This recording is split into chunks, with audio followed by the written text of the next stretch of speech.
Hey you, what up guys, it's Big Sean here. Today I am finally doing this. I am kind of making a conclusion.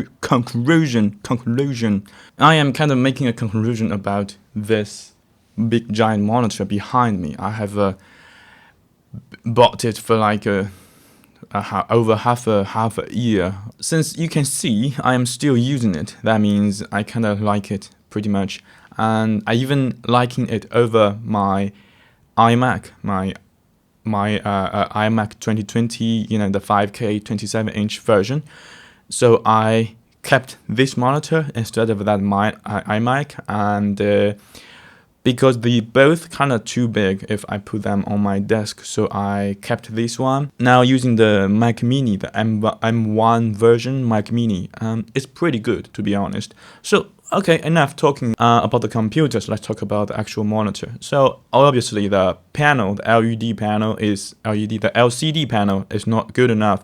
It's definitely not comparable with the iMac, the 5K 27-inch. You know, really high kind of PPI, pixel per inch. Is that what it is? PPI, you know, density.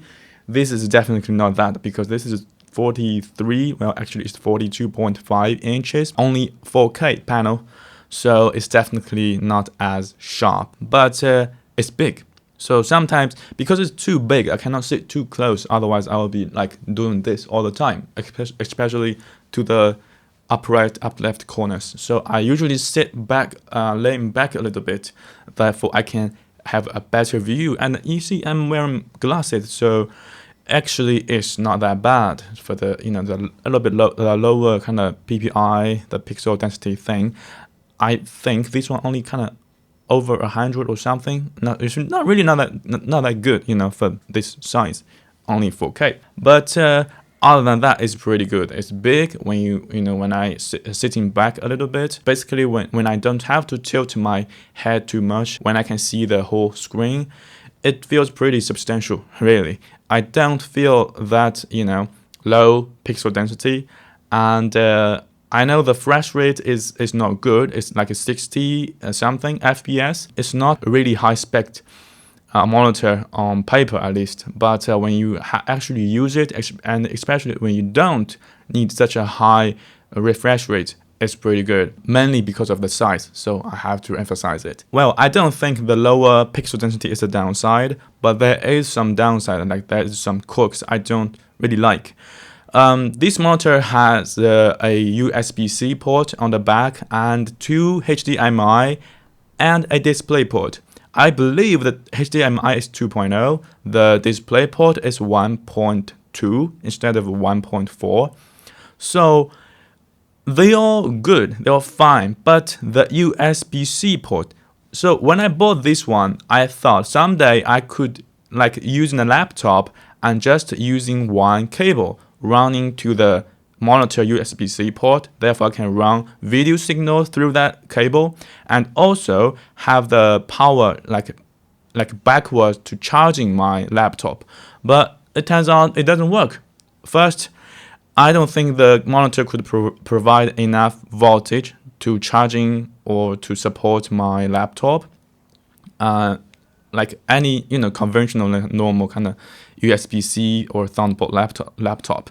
Well, by the way, that USB-C port is not a Thunderbolt port, so it's very slow. When I running my 4K signal through that port, it really lags, especially when you're trying to moving around your mouse cursor. It goes really crazy. So to me, it's unusable. It's still 4K, but I believe it may be 4K 30p something. I'm not really sure, but it's really unusable. I'm actually running my video signal through one of the HDMI port, and luckily on my Mac Mini there is a HDMI port, so I don't have to like wasting one of the USB-C port and then converting it to a HDMI, and then it doesn't really carry any data signal, so it's kind of, you know, a wasting of a port, because it only has 2 Thunderbolts on my Mac Mini, M1 Mac Mini. Other than that, the wake-up time of this monitor is not really fast. So because the M1 computer is really kind of having that famous, like when it wakes up pretty fast. But from what I can say, when I'm pairing my M1 Mac Mini to this monitor, it doesn't waking up really fast. I think it's mainly because of the monitor's problem. So, well, it's luckily it's not too bad, but as you can see from this clip, it doesn't really go really fast. And because on the back of this monitor it has a few USB-A ports, we can run in some data through that. We can like plug some external hard disks to it, like plug some time machine disks on it, since we don't have to ever like remove it anymore, since we set it up. I think it's a good idea. But because of the HDMI cable only carries video data, so we have to run another cable from one of the port on the Mac Mini. I'm using the USB-A port to a Type-C port, so I'm running that to the Type-C port on my monitor. Then only using that cable to transfer data. Therefore, I can use the other three USB-A port on the back of the monitor as a dock, so I can plug some like a hard disk or something like almost permanently. I don't have ever to touch it again. And actually, it's not that bad, and the latency is not bad. At least from my test, it doesn't really make a huge difference.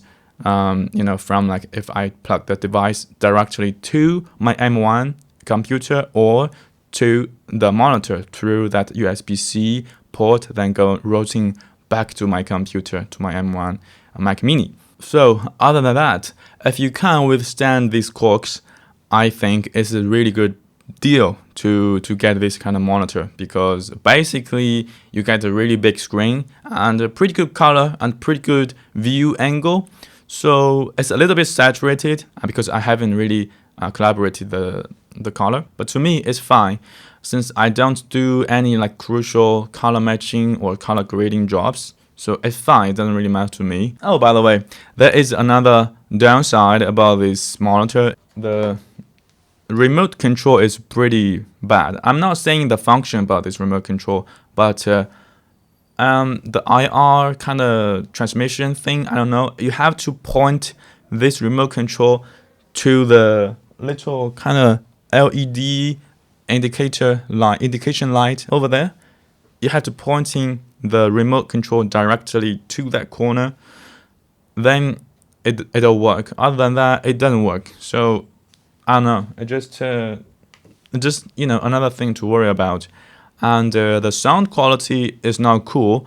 It's definitely not bad. It's not horrible, but since the speakers are located on the back of the screen and in the middle of the back and firing up, so when it plays sound from the monitor, it feels like it plays from somewhere else in the room. It doesn't feel like from from something in front of you. So that doesn't really feel like substantial. I have a phone call. Okay, I think that's all for today, and hope you're doing really good. I'll see you next time. Bye.